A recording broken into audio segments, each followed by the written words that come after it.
The first flakes came down slow, almost lazy, drifting past the wagon wheels like they had nowhere to be. Thomas Reid watched them land on the lead horse's back and melt, one by one, and told himself it didn't mean anything yet. He knew better than that. They should have been at the valley by now. Should have been sitting by someone else's fire, eating someone else's bread, telling Margaret it had all worked out the way he said it would. Instead, they were still on the road, and the sky had turned the color of wet ash since noon. It came down to the wheel. A day and a half earlier, a spoke had cracked on a stretch of frozen ruts outside the last town, and the wagon had dropped hard enough to spill half the flour sack before he got it stopped. The wheelwright had done honest work, but honest work took time, and time was the one thing Thomas hadn't planned to spend. The plan had been to rest the horses a full night at the wheelwright's, then set out fresh the next morning.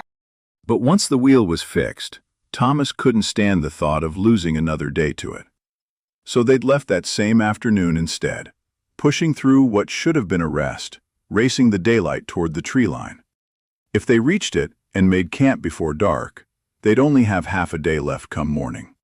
Half a day. He'd said it to Margaret like a promise. Now, watching the snow thicken over the wagon ruts ahead of them, he wasn't sure it had been a promise worth making. "Papa," Noah's voice, 12 years old and already trying to sound like it wasn't a question. "Is that snow going to get worse?" Thomas didn't answer right away. He looked at the sky instead. Low, gray, moving faster than it should this early in the season, and felt something tighten in his chest that had nothing to do with the cold.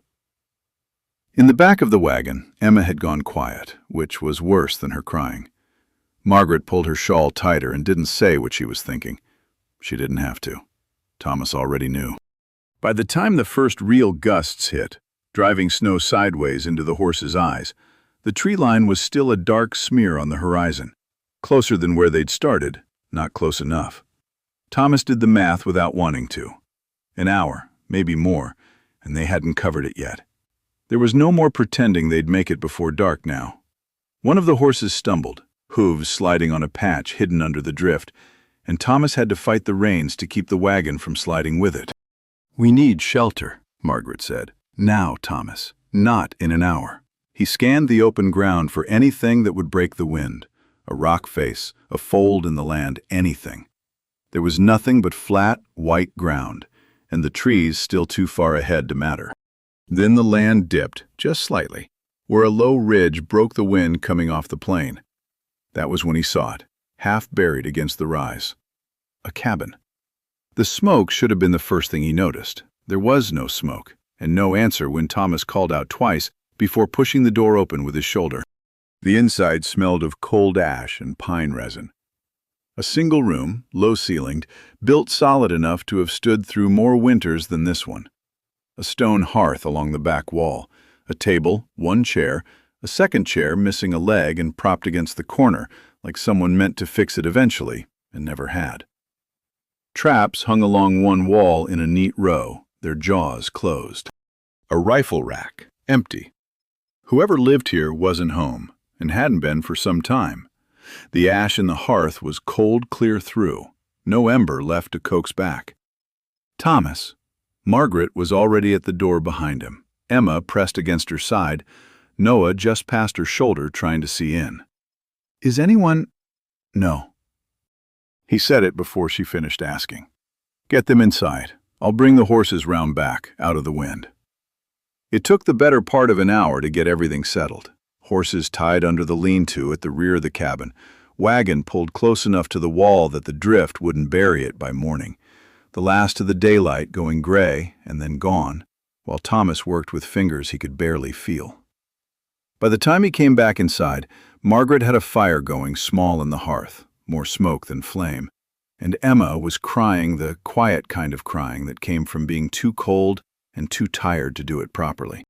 One night, Thomas said, mostly to himself, "We waited out, then we finished the last stretch tomorrow." Margaret didn't answer that. She was looking at the fire the way a person looks at something they're doing math on. They had food for 2, maybe 3 days if they were careful. Less, Now, after the wheelwright had taken more of it than planned, and the stretch on the road had eaten into what was left. Thomas didn't say the number out loud. Saying it would make it real in a way he wasn't ready for yet. Not with the wind already picking up outside hard enough to find the gaps around the door. By full dark, it wasn't wind anymore. It was something with weight to it, pressing against the walls, finding every crack the old logs had opened up over the years. The cabin held, but it held loud, and none of them slept easy for it. Thomas fed the fire. He fed it again an hour later, and again after that, because Emma had stopped shivering only once the flames were high enough to throw real heat across the room. And because every time the wind screamed through the trees outside, he found himself wanting more fire between his family and that sound. He told himself he was being careful. He wasn't watching the wood pile shrink the way he should have been. It was Noah who noticed first, close to midnight, when he went to add another split log and found the stack down to nothing but bark and kindling. "Papa." He held up what was left, not much more than an armful. "That's it. That's all there is." Thomas stared at it for a long moment, doing the same kind of math Margaret had been doing earlier, and not liking the answer any better than she had. He'd burned through a full day's worth of wood in one night, maybe more. And outside, the storm hadn't so much as paused to let him go looking for more. Morning came gray and reluctant, the storm no weaker than it had been at midnight. Thomas stood at the door a long while before he opened it, watching snow move sideways past the gap, and understood there was no version of today where he didn't go out there. "I'll go with you," Margaret said. "No, someone needs to stay with them." He was already pulling on what dry gloves they had left. "I won't be long." He was gone the better part of 2 hours. The trees near the cabin had already been picked clean by whoever lived there before. Dead branches, dry brush, anything easy was long gone, which meant Thomas had to go further than he wanted, further than was smart, cutting into standing deadwood with an axe that wasn't his, in wind that took the breath out of him every time he turned the wrong way into it. His hands went from cold to something past cold, a kind of clumsy numbness that made the axe feel like it belonged to someone else. Twice he dropped it. Once he went down on one knee in a drift deep enough to swallow his boot whole, and it took him longer than he wanted to admit to get back up. When he finally pushed back through the cabin door, arms full, he didn't feel the relief he'd expected.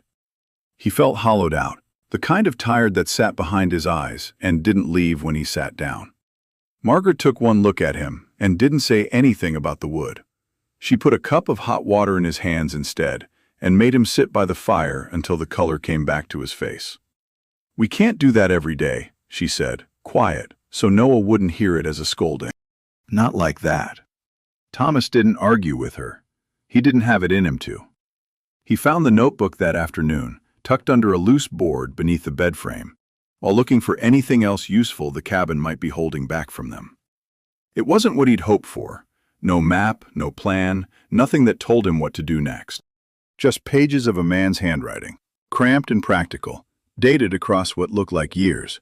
Weather, pelt counts, a line about fixing the roof before the rains came, a note about trading with someone at the last town over a broken kettle. Most of it meant nothing to Thomas, page after page of a stranger's ordinary life. But some of it he read twice. Lost another rabbit to the trap by the creek bend again. Third time. Ground's too soft there, too close to the water. They smell it before they ever reach the snare. Thomas set the notebook down and looked toward the wall where the traps still hung in their neat row, and thought, without meaning to, that he might need to remember that. 10 days out, more or less, before I circle back for supplies and a night indoors. Longer, if the weather holds. He read that line a third time before he understood why it mattered. Someone was coming back here. Just not soon. By the third day, the math Margaret had been doing quietly in her head stopped being quiet.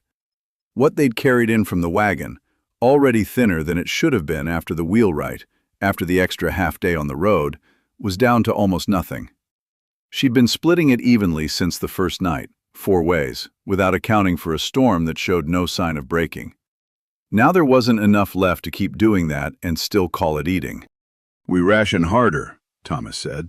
Starting now. I know what Emma already is. He heard his own voice come out sharper than he meant it and softened it before he went on. I know. But there's nothing else to ration from. Emma didn't understand the conversation so much as she understood the smaller portion on her plate that night. And she didn't cry about it so much as go quiet again, which by now they both knew was worse. Thomas went to check the traps the next morning, still stiff and slow from 2 days of cold work, thinking about the line in the notebook, thinking about the creek bend in soft ground, and set 2 snares in a hurry along a game trail he only half trusted, because the wind was picking up again and his hands had stopped wanting to cooperate an hour ago. Both traps came back empty the following day. One had been sprung and left open, nothing caught, nothing to show for it. He stood over it a long moment in the cold and didn't have the energy left to feel much of anything about it except tired. The horses had gone quiet in a way Thomas didn't like. Not sick, not yet, but subdued.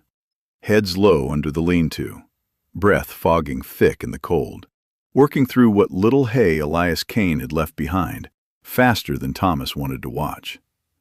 The bin behind the cabin had been near empty when they found it, maybe 2 days' worth for one animal, and they had 2. And 7 days of storm didn't care what math anyone had done beforehand. By the 4th day, he'd started leading them out in the lulls, the short stretches when the wind dropped and the snow came down soft instead of sideways, hunting for anything green enough to matter under the drift along the tree line, where the pines had kept the ground from freezing solid clean through. It was slow work, and it wasn't much. A few mouthfuls of half-frozen grass wasn't a meal. But it was something, and something was better than watching them stand there getting thinner by the day. Noah came with him on the 5th trip, wrapped in everything they had left to wrap him in, and worked without being asked, packing snow away from a patch of exposed ground with his bare hands until Thomas made him stop and put his gloves back on. "They're not going to make it, are they?" Noah said. Not really a question. 12 years old and already learning not to ask questions he didn't want honest answers to. "They'll make it thinner than they went in," Thomas said. That's not the same as not making it. He wasn't sure he believed it himself.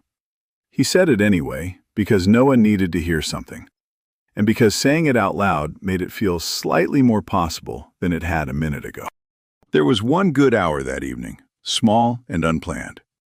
Emma, bored and restless despite the cold, turned what was left of the dried apple into a kind of trading game, lining up the slices on the table and negotiating hard with Margaret over who deserved the biggest one.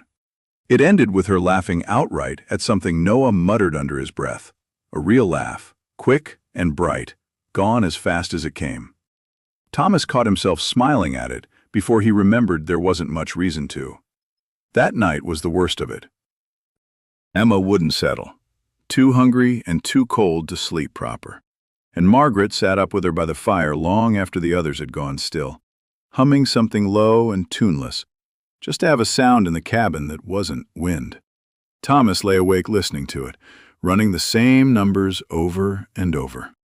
Days left in the storm, days left in the food, days left before somebody made a mistake they couldn't walk back from. And none of the numbers came out the way he needed them to. "We shouldn't have left when we did," he said finally, quiet, into the dark. He hadn't meant to say it out loud. Margaret didn't stop humming right away. When she did, she didn't look at him. "No," she said. "We shouldn't have." It wasn't forgiveness. It wasn't blame either, not exactly. Just the truth sitting between them, plain as the cold. Thomas found he could live with that better than he could have lived with either of the other 2 things. "I keep thinking about the wheel," he said. "If I'd just waited the night like we planned." "Thomas?" She said his name the way she used to say it, before either of them had anything to forgive. "The wheel's done." Thinking about it doesn't put wood in that fire. He didn't have an answer for that, so he didn't try to give her one. He reached over instead and found her hand in the dark, and she let him hold it. And that was the whole conversation, and it was enough. The storm broke on the 7th morning, not all at once, but by degrees. the wind dropping first, then the snow thinning from a wall to a scatter, then finally to nothing at all, leaving behind a silence so complete it felt like its own kind of sound. Thomas stepped outside into knee-deep drift and a sky gone the pale, scoured blue that only came after a storm had spent everything it had. The horses stood under the lean-to looking gaunt and miserable, but alive, both of them. Heads coming up at the sight of him like they were asking the same question he was. Now what? He didn't have an answer yet. He knew only that the food was gone in every real sense, that the horses couldn't pull a loaded wagon far in the state they were in, and that somewhere under all that new snow was still a day's journey between here and the valley, a day's journey they had no clear way of making. He was still standing there, working through it, when he heard the sound of something moving through the trees behind the cabin, slow, deliberate, not the storm. He turned and saw a man leading a mule loaded with pelts step out of the tree line, stop, and go very still at the sight of smoke rising from a chimney that should have had none. The man didn't move for a long moment, and neither did Thomas. Somewhere behind him he heard the cabin door open, Margaret's footsteps in the snow, and then nothing. She'd stopped in the doorway, one hand on Noah's shoulder, watching same as he was. "That's my chimney smoking," the man said finally. Not angry. Just stating a fact he needed confirmed. "We didn't take anything that wasn't already spoiling," Thomas said. "Storm caught us a day out from the valley. We've been here since." The man, broad through the shoulders, gray coming in heavy at his beard, a face that had spent more winters outdoors than in, looked past Thomas toward the cabin itself. And that was when Thomas understood he wasn't really being looked at all. The man's eyes went to the door, the window, the woodpile stacked and squared away by the wall, the trap line still hanging in its neat row untouched. He walked past Thomas without another word and pushed the door open. Inside he ran a hand along the edge of the table, looked up at the empty spot where his axe usually hung, and found it there, back where it belonged, freshly wiped down. Opened the woodbin and saw it stacked full, fuller if anything than he'd have left it, because Thomas had spent the better part of 2 days out in the storm making sure of it. He crossed to the window that had lost a pane sometime in the fall and found it patched over with a scrap of hide, tight enough to hold. He didn't say anything for a while. When he finally turned around, something in his face had eased that hadn't been there a minute ago. "Name's Elias Kane," he said. "This is my place. Has been 11 years. Thomas Reid," he nodded toward the doorway. "My wife, Margaret. The boys, Noah. Emma's the one hiding behind her mother's skirt, though she'll deny it." Elias almost smiled at that. He crossed the room and set his pack down by the hearth, then looked at the four of them. Really looked this time, the way a man looks at something he's decided about and isn't going to second guess. "Storm caught plenty of folks worse than this," he said. "You kept the place. Fed the fire without burning the wood you didn't have a right to. Fixed what broke instead of leaving it broke." He shrugged, like it settled something. "That's more than I'd have expected from strangers." He started unpacking as he talked. Dried meat, a sack of cornmeal, coffee, laying it out on the table without ceremony, the way a man does chores he's already decided need doing. "You'll eat tonight," he said. "Proper, this time." Later, with the fire built up and something hot finally in everyone's stomach for the first time in days, Elias caught sight of the woodbin again and huffed something close to a laugh. "Near burned it all the first night, didn't you?" Thomas felt his face go warm despite the cold still in his bones. "How'd you know that?" "Because I did the same fool thing my first winter out here, 11 years back." Elias didn't elaborate past that, just shook his head once, like the memory still stung a little, and went back to eating. Man learns fast, or he doesn't learn at all. He asked eventually about the horses, and went out himself in the last gray light to look them over, running a hand down each animal's flank, lifting a hoof, checking the whites of their eyes. He didn't say much, which told Thomas plenty. "They're thin," Elias said. "Not ruined. There's a difference, if you treat it right." He nodded toward his mule. "I've got oats on him. Not much, but more than you've got left. I'll leave the better part of it, and you're not moving them out tomorrow." Give them a full day's rest first. Feed what I leave you, water them proper.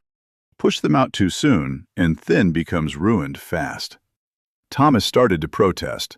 The valley was close now, so close, and every day felt like a day too many already spent not getting there. But Elias cut him off with a look that didn't invite arguing. "You've come this far," he said. "One more day won't undo it. Rushing might." The rest day passed slower than any of the 7 before it, which surprised Thomas more than it should have. He'd expected relief. Instead, he found himself pacing the small cabin, checking the horses twice as often as needed, watching the sun cross what little sky he could see through the trees, and doing the math on daylight left, over and over. The same restlessness that had gotten them into this mess in the first place. Elias caught him at it toward mid-afternoon and didn't say anything right away, just handed him an axe and nodded toward the tree line. "Woods for whoever comes next," he said. "Might as well leave the place better than you found it a second time."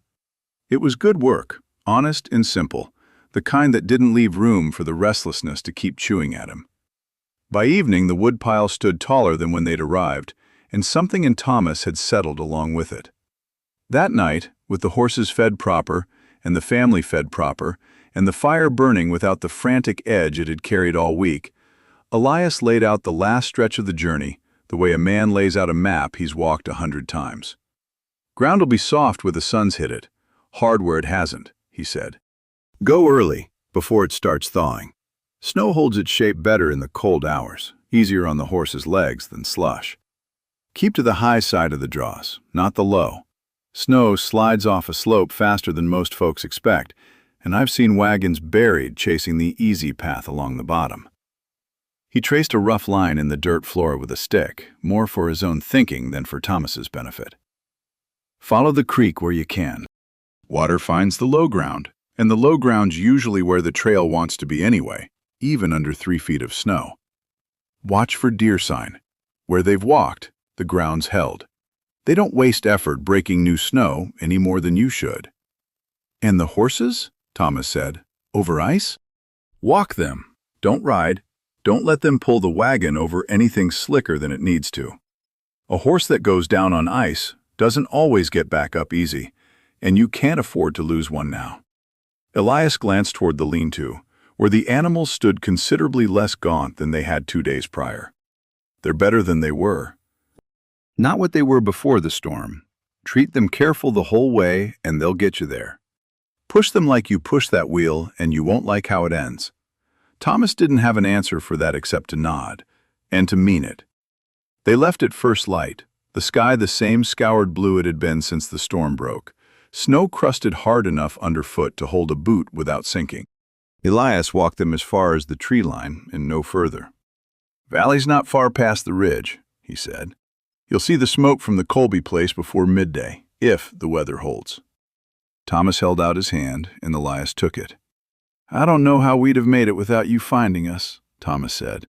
"You'd have found a way. Might have been uglier." Elias said it plain, no false modesty in it, just a man stating what he believed to be true. Storm doesn't care who's ready for it. Only thing that matters after is what a person does with what's left. Thomas hesitated, then said the thing he'd been turning over since the second day of the storm. "If you're ever out that way, past the ridge, into the valley, there's a place for you at our table. Whatever we've got, you're welcome to it." Elias looked at him for a long moment, something unreadable behind his eyes, and didn't make any promises. He only nodded, once, the way a man nods at a debt he isn't sure he'll collect on. "Might take you up on that," he said. "Might not. Go on now while the light's good." He turned back toward the cabin without ceremony, without watching them go, already thinking of other things. The trap line, the wood, the mule waiting patient by the door. Thomas watched him go a moment longer than he meant to before turning the horses toward the ridge. The last stretch took the better part of the day, slower than it should have been in fair weather, but steadier than Thomas had dared hope.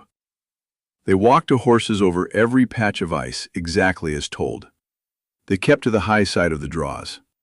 Twice, Noah spotted deer sign cutting a clean path through drift that would have swallowed the wagon wheels.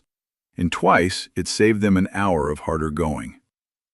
By the time the ridge gave way to a long, gentle slope, and the slope gave way to a valley spread wide and white and quiet below them, the sun had dropped low enough to throw long gold light across the snow.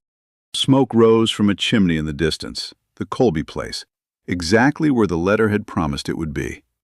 Margaret's hand found Thomas's on the wagon seat. Neither of them said anything. There wasn't anything that needed saying that the valley below them wasn't already saying better. The Colby family was waiting on the porch before the wagon had even reached the fence line.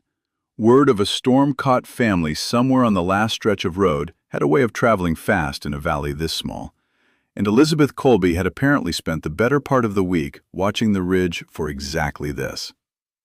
"We'd about given up looking," she said, coming down the steps before Thomas had the horses fully stopped. "Ezra wanted to ride out after you 3 days back. I told him the letter said you were capable folk. Looks like I wasn't wrong." Ezra Colby was already at the horses, running the same practiced hand down their flanks that Elias had, nodding slow at what he found. "Thin," he said, "but sound. You did right by him." There wasn't much ceremony to it beyond that. No long welcome, no fuss made over the ordeal. Just Elizabeth ushering Margaret and the children inside toward a fire already burning warm, and Ezra helping Thomas unhitch the wagon, like it was something they'd done together a dozen times before. "Storm caught you rough," Ezra said, once the horses were seen to, and the two men were alone with the last of the evening light. It wasn't a question so much as an invitation to say as much or as little as Thomas wanted to. "Wheel broke a day and a half out. I pushed us on instead of resting it proper. Storm found us short of the tree line." Thomas said it plain, no dressing it up, no blaming the weather for what had been his own choice.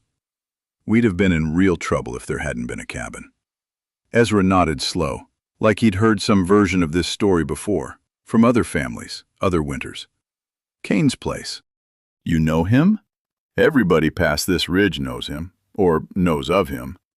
Ezra latched the gate on the horse pen and looked out over the darkening valley.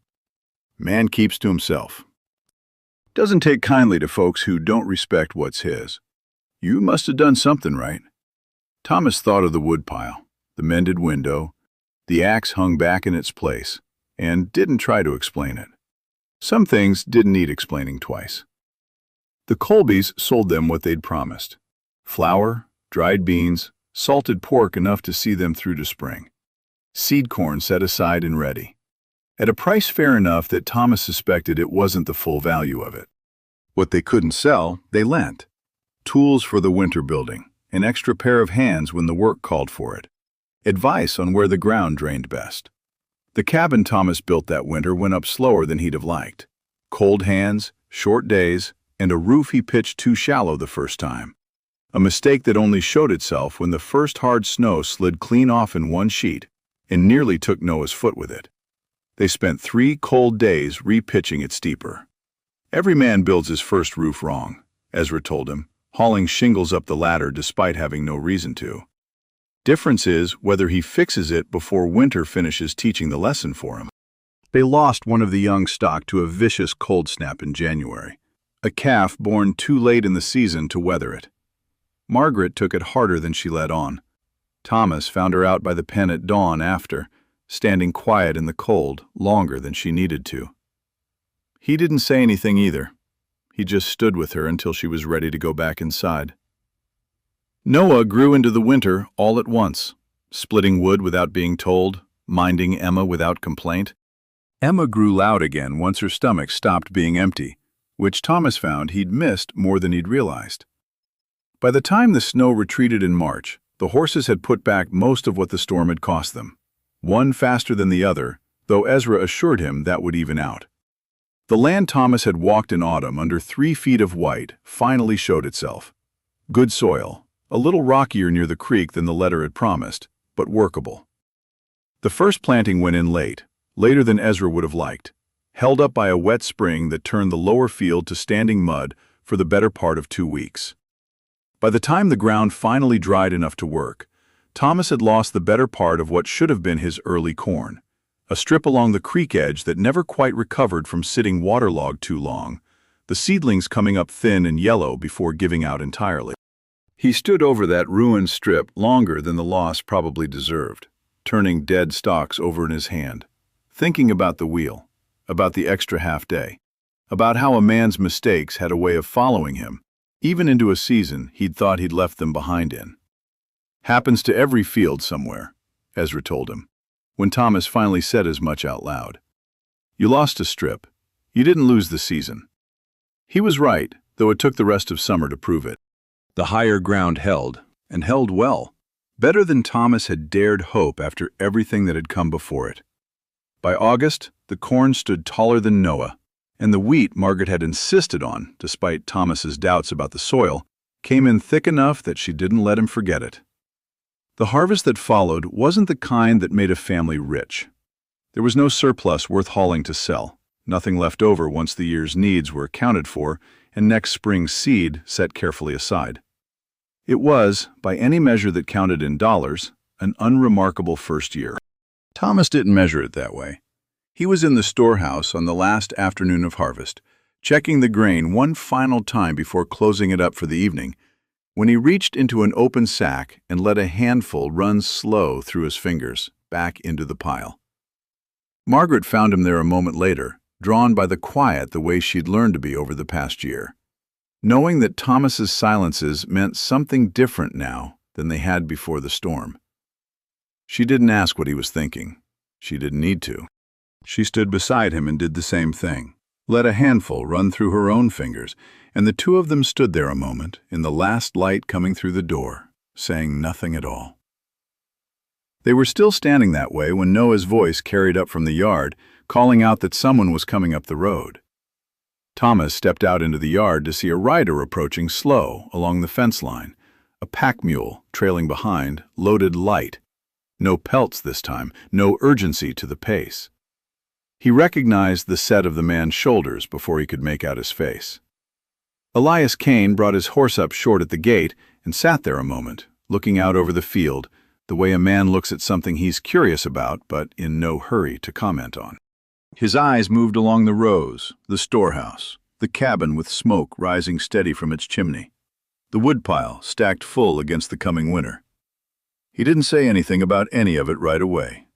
He climbed down slow, tied off the horse, and walked the last stretch to where Thomas stood waiting. "Firewood enough this year?" he said. Thomas laughed before he could stop himself. A real laugh, the kind that came up from somewhere the past winter had left mostly empty. And the sound of it brought Margaret to the storehouse door, and Noah in from the field, and Emma running the last stretch across the yard the way only a 7-year-old could manage after a full day's work in the sun. "Enough," Thomas said. "This time."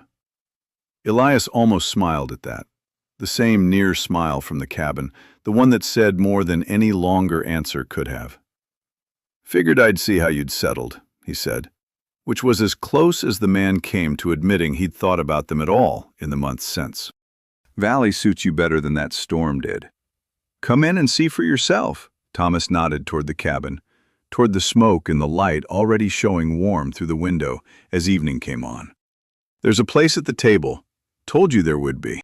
Elias looked at the house a moment longer, and then at the family standing in the yard waiting on his answer, and this time he didn't hesitate the way he had at the cabin door back in the mountains.